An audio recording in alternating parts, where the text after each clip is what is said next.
sergeants were looking for army recruits when Johnny got off on the docks.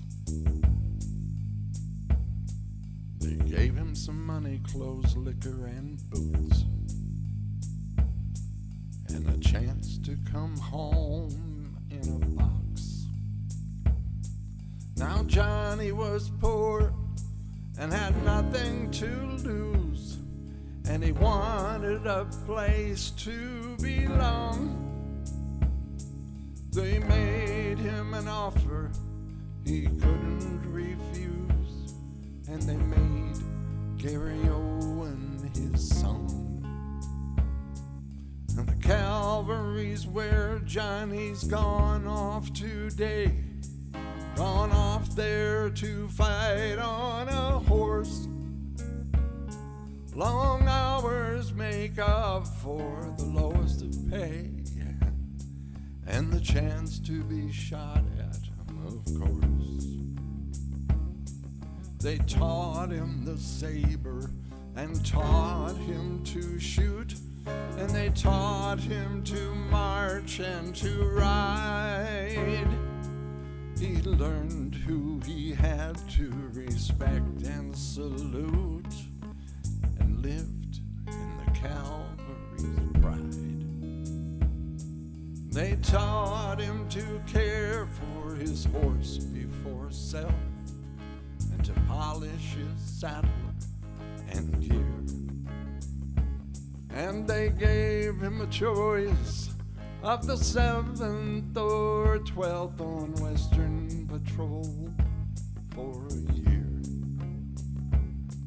What Irishman, given those choices, would not choose the 7th as properly loved?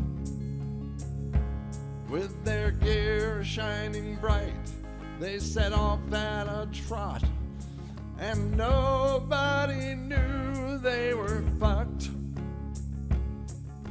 They traveled by train to the great western plain, arrayed in their blue and their buff.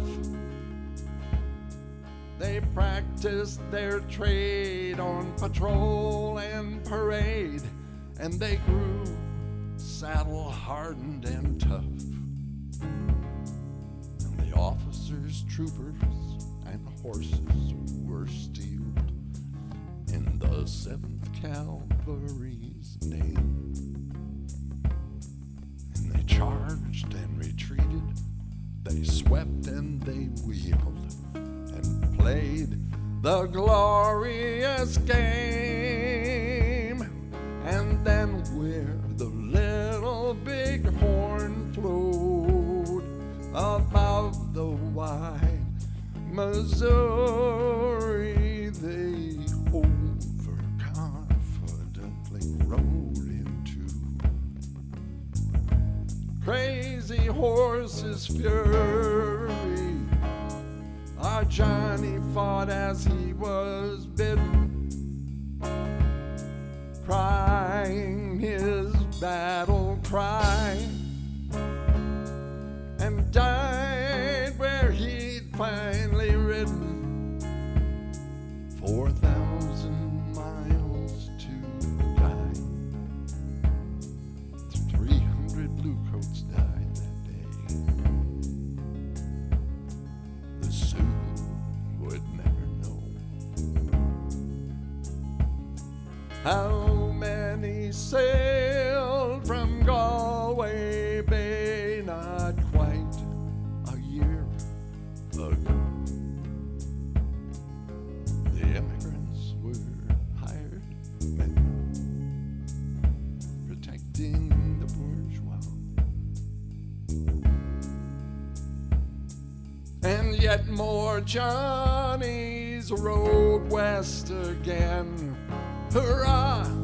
Hurrah! Hurrah!